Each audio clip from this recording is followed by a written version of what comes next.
seperti ini, saya akan confess. Waduh, jelek sekali situasi ini. Oligark begitu berkuasa, pilihannya begitu sempit. Saya tidak mau berhenti dengan kesan negatif atau defeated, kalah, menyerah. No, actually, pesan terakhir saya adalah kalau mau benar-benar melawan kekuasaan oligarki di Indonesia, harus ada mobilisasi rakyat. Harus ada mobilisasi untuk menentukan siapa calonnya. Jadi, anggap saja ini tahap-tahap. Tahap pertama, jangan mengulangi pilihan yang ada pada 2014. Di mana nggak ada pilihan, actually. Minimal harus ada choice yang non-oligarkis, yang pro rakyat biasa, benar-benar pro rakyat biasa. How to do it? Jangan tunggu. Ini tidak akan jatuh dari langit. Sorry, seringkali orang Indonesia fatalis sekali. Menunggu Ratu Adil yang akan datang, semua akan beres. Maaf, itu sikap yang malas sekali. Malas, menunggu saja. The Savior, who will save you? It doesn't happen in history. Mengapa Indonesia merdeka? Karena berjuang. Dan selama ratusan tahun tidak berjuang. Jadi tetap kolonial. Begitu berjuang, akhirnya menang. Singkat, sejarah membuktikan. When you fight, you win. If you don't fight, pasti kalah. Don't lose again and again and again. Karena menunggu the Savior who will selesaikan semua. Sebenarnya Jokowi is not a bad person. Saya tidak menilai dia jahat, jelek, no. Tapi dia pegang posisi presiden di antara oligarki yang jauh lebih kuat daripada dia. Jauh. Freeport Indonesia, Blok Rokan, Blok Mahakam. Itu hanya 3 dari sekian banyak perusahaan-perusahaan asing yang telah direbut oleh negara di era kepemimpinan Presiden Insinyur Haji Joko Widodo. Dan inilah yang membuat Presiden Insinyur Haji Joko Widodo itu sangat dibenci oleh para asing ini. Tapi mereka tahu bahwa mereka tidak mungkin bisa menyeroboti kedaulatan negara.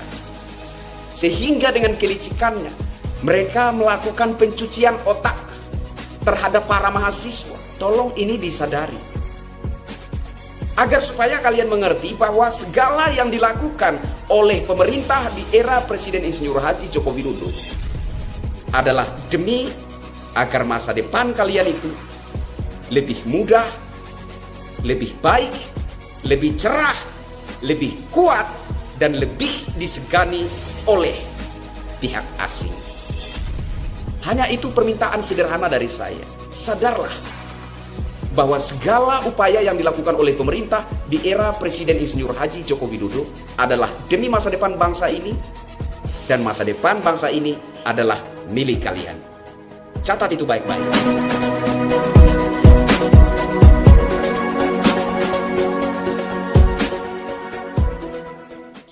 Halo Indonesia, saya Krisyanto Oni, salam NKRI. Kemarin saya temukan sebuah video di channelnya Gus AA ya. Jadi video itu sepertinya video tangkapan layar. Dan saya lihat itu video diambil dari Twitter. Kemudian saya cari video aslinya di Twitter. Saya temukan seperti yang kita lihat bersama pada cuplikan video tadi. Ada yang mengisukan bahwa orang itu adalah agen CIA. Sekaligus kita minta kepada aparat penegak hukum, dalam hal ini Polri, untuk melakukan penyelidikan. Apakah benar orang itu adalah agen CIA ataukah pengusaha gitu ya, pengusaha yang perusahaannya itu merasa terusik di era Presiden Insinyur Haji Joko Widodo gitu ya. Jadi Bapak-bapak Polri, tolong diselidiki video itu ya, oknum yang sementara memberi kuliah kepada para mahasiswa itu tolong diselidiki dan dipastikan apakah itu agen CIA ataukah pengusaha biasa yang merasa terusik usahanya di era Presiden Jokowi, kemudian mencoba untuk melakukan penghasutan kepada para mahasiswa untuk menggulingkan pemerintahan Presiden Insinyur Haji Joko Widodo. Yang paling penting menurut saya adalah para mahasiswa ini harus sadar untuk lebih mencintai bangsa dan negaranya sendiri, ya. Para mahasiswa ini harus sadar agar tidak menjadi alat atau antek para asing yang sudah puluhan tahun mengobok-obok negeri kita. Ya, mereka mengeruk hasil bumi Nusantara. Dan di era Presiden Insinyur Haji Joko Widodo, mereka terusik. Sedikit bercerita, ya, kilas balik, bahwa di era Presiden pertama Republik Indonesia, Bung Karno, yang kemarin sempat disinggung sama Ketua BEM SI itu, katanya di era Orde Lama, kebebasan kita dapat tapi kesejahteraan tidak. Ya wajar toh. Kenapa? Karena di era kepemimpinan Presiden RI pertama, yakni Bung Karno, Indonesia baru merdeka. Baru saja merdeka.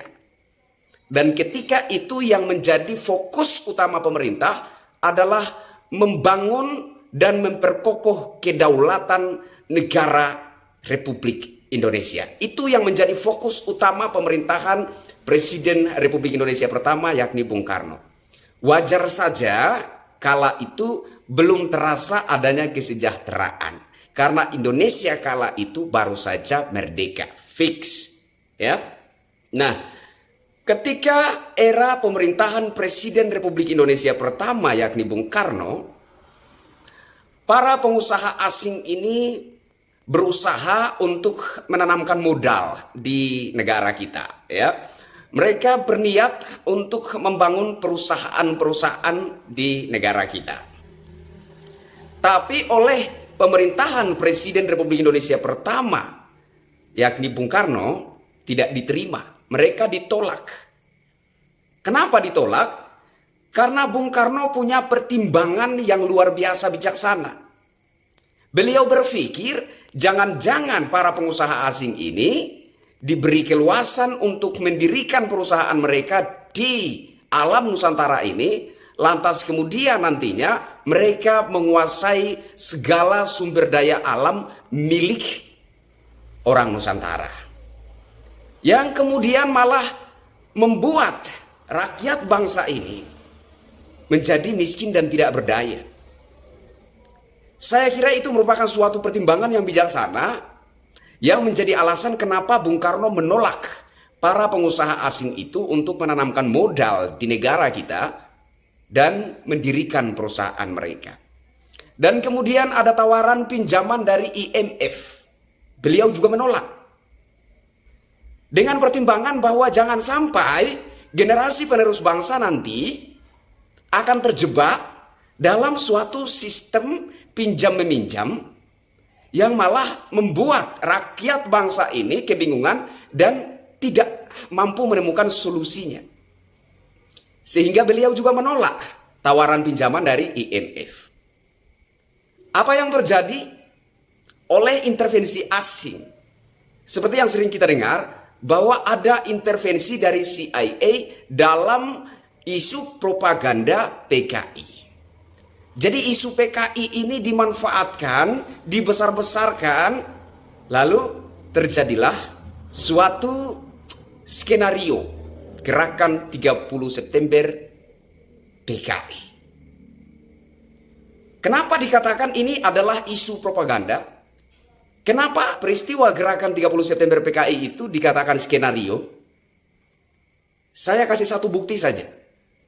Ketika itu ada isu katanya ada gerakan PKI yang bertujuan melengsarkan pemerintahan Bung Karno. Setelah Bung Karno lengser, yang berkuasa siapa? PKI? Tidak. Yang berkuasa adalah Presiden Soeharto. Orde Baru. Dari sini saja kalau kita mulai berpikir dengan akal sehat, kita baru akan memahami bahwa persekongkolan jahat PKI ingin menggulingkan pemerintahan Republik Indonesia itu merupakan skenario belaka. Itu merupakan isu propaganda yang dimanfaatkan oleh pihak tertentu. Oleh pihak mana? Saya kira jelas oleh pihak asing. Kenapa? Karena di era Presiden Bung Karno, beliau menolak pengusaha-pengusaha asing untuk menanamkan modal di Republik ini. Beliau menolak tawaran utang dari IMF. Karena mempertimbangkan jangan-jangan kemudian rakyat bangsa ini terjebak dalam suatu sistem utang yang menyulitkan generasi penerus. Jadi, jika kita katakan bahwa benar adanya gerakan 30 September PKI yang berniat menggulingkan Presiden Republik Indonesia pertama yakni Bung Karno, artinya kita juga harus sepakat bahwa yang berkuasa setelah Presiden Republik Indonesia pertama yakni Bung Karno adalah PKI. Maka saya kira kita sudah sampai pada kesimpulan dan kita harus sepakat bahwa isu PKI merupakan isu propaganda belaka untuk menggulingkan Presiden Republik Indonesia pertama yakni Bung Karno. Dan kemudian di era Presiden Republik Indonesia kedua, di era Orde Baru, para pengusaha asing bebas merdeka menanamkan modal, bahkan mendirikan perusahaan-perusahaan raksasa dan menguasai segala sumber daya alam milik bumi Nusantara ini. IMF berhasil memberi hutang kepada pemerintahan Indonesia di bawah kepemimpinan Presiden Republik Indonesia kedua yakni Soeharto. Dampaknya baru kita rasakan saat ini. Ternyata mereka tidak hanya menanamkan modal, ternyata mereka tidak hanya mendirikan perusahaan-perusahaan mereka yang menguasai sumber daya alam milik bumi Nusantara, tetapi mereka juga membeli undang-undang. Itu pernah dijelaskan oleh Bapak Mahfud MD. Jadi undang-undang itu mereka yang rancang, kemudian mereka ajukan dengan tawaran money, uang. Nah, sehingga perusahaan-perusahaan mereka yang statusnya hanya kontrak itu, setelah lepas masa kontraknya, mereka punya hak untuk memperpanjang dan terus memperpanjang dan terus menguasai segala sumber daya alam milik bumi Nusantara. Nah, setelah datang di era Presiden Insinyur Haji Joko Widodo, beliau dengan begitu bijaksana merebut satu demi satu perusahaan-perusahaan asing yang bukan hanya mengelola tapi juga menguasai secara licik sumber daya alam milik bumi Nusantara ini. Ada PT Freeport Indonesia, ada Blok Rokan, ada Blok Mahakam. Itu mulai direbut menjadi milik Indonesia. Nah, ini yang kemudian membuat Presiden Insinyur Haji Joko Widodo itu dibenci oleh para asing. Para asing yang sejak pemerintahan Orde Baru leluasa mengelola dan bahkan menguasai segala sumber daya alam milik bumi Nusantara ini. Mereka membenci Bung Karno karena Bung Karno tidak mengizinkan mereka menanamkan modal. Bung Karno tidak mengizinkan mereka membangun perusahaan-perusahaan mereka yang tujuannya jelas, yaitu untuk menguasai segala sumber daya alam milik bumi Nusantara. Setelah di era pemerintahan Orde Baru mereka bebas leluasa. Dan baru datang di era kepemimpinan Presiden Insinyur Haji Joko Widodo, mereka mulai kebakaran jenggot. Mereka merasa terusik. Kenapa? Karena ternyata Presiden Insinyur Haji Joko Widodo mewarisi jiwa nasionalisme yang dimiliki oleh Bung Karno. Dengan tenang dan begitu gagah, bahkan berhadapan dengan Amerika Serikat, beliau tidak takut dan tidak gentar sedikit pun. Perusahaan tambang emas Freeport Indonesia yang sudah puluhan tahun mengeruk emas di Papua, yang sudah puluhan tahun Indonesia hanya mendapatkan 9% dari saham perusahaan besar itu. Di era Presiden Insinyur Haji Joko Widodo, beliau meminta, bahkan memaksa 51%. Kalau tidak terima, angkat kaki. Bayangkan betapa hebatnya, betapa gagahnya Presiden kita saat ini. Itu hanya perusahaan-perusahaan besar. Ada 3 perusahaan besar yang saya sebutkan. Freeport Indonesia, Blok Rokan, Blok Mahakam. Itu hanya 3 dari sekian banyak perusahaan-perusahaan asing yang telah direbut oleh negara di era kepemimpinan Presiden Insinyur Haji Joko Widodo. Dan inilah yang membuat Presiden Insinyur Haji Joko Widodo itu sangat dibenci oleh para asing ini. Tapi mereka tahu bahwa mereka tidak mungkin bisa menyeroboti kedaulatan negara. Sehingga dengan kelicikannya mereka melakukan pencucian otak terhadap para mahasiswa. Para mahasiswa yang saya hormati, saya minta satu hal kepada kalian. Hanya satu hal. Sadarlah. Dan jangan menjadi antek dan alat dan atau kaki tangan para asing yang berniat busuk menggerogoti bangsa dan negara kita. Yang sudah berpuluh tahun keenakan menguasai segala sumber daya alam milik bumi Nusantara ini. Semestinya kalian bangga bahwa Indonesia ke depan akan menjadi negara yang memiliki kekuatan ekonomi luar biasa, yang akan menjadi suatu negara, bukan hanya negara berkembang tetapi negara maju, yang diakui oleh seluruh dunia.